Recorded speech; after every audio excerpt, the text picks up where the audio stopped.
আমাদের অত্র অঞ্চলে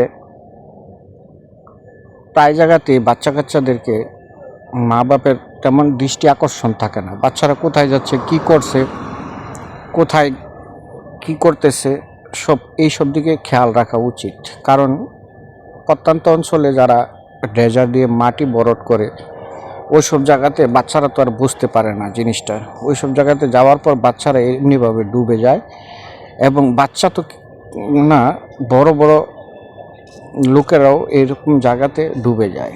তো সতর্কতার সাথে যেই এলাকায় ডেজার্ট মেশিন দিয়ে মাটি ভরাট করা হয়, অন্ততপক্ষে সেই এলাকায় একটি ব্যারিকেড দেওয়া উচিত, বা সতর্কতার সাথে বাচ্চাদেরকে বোঝানো উচিত যে এখানে যাওয়া যাবে না, এখানে গেলে নিচে ডুবে যাবে। তো এই বাচ্চাটি দেখেন নিচে ডুবে যাচ্ছে, তো তাকে বাঁচানোর জন্য প্রথমে একজন ট্রাই করতেছে, পরবর্তীতে আরেকজন ট্রাই করে দেখতেছে বাচ্চাটিকে উদ্ধার করা যায় কিনা। তো আমি আপনাদেরকে সরজমিনে দেখানোর জন্য এই ভিডিওটা করলাম, হয়তো আপনাদের কাছে ভালো লাগবে, এবং আপনারাও শেয়ার করে সবাইকে জানিয়ে দেবেন যেন সবার বাচ্চা কাচ্চাদেরকে সবাই যেন সতর্কতার সাথে বলে দেয় যে এইসব জায়গায় যাওয়া যাবে না। এমনটা যদি হয়, এই সব জায়গাতে যাওয়া যাবে না বাচ্চাদেরকে যদি বোঝানো হয়, বা এরকম যদি এখন হয়তো তারা এসেছে বা এখানে মানুষ সমাগম হয়েছে, তার জন্য বুঝতে পারতেছে যে বাচ্চাটা ডুবে যাচ্ছে।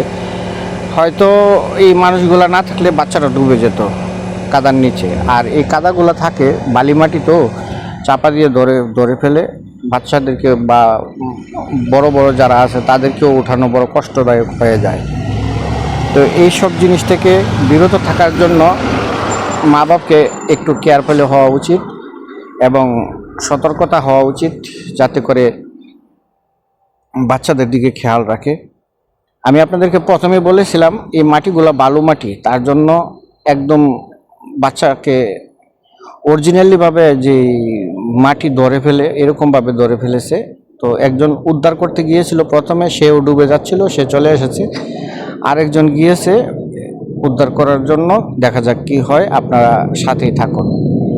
তবে সবচেয়ে বড় বিষয় হলো মা বাপ যদি সতর্ক থাকে বা পাড়া প্রতিবেশী যদি সতর্ক থাকে, যেই জায়গায় মাটি ফেলা হয় এরকম, ওই জায়গার মানুষ যদি একটু সতর্ক থাকে, তাহলে হয়তো এরকম অ্যাক্সিডেন্ট আর হবে না, আর হওয়া উচিত না।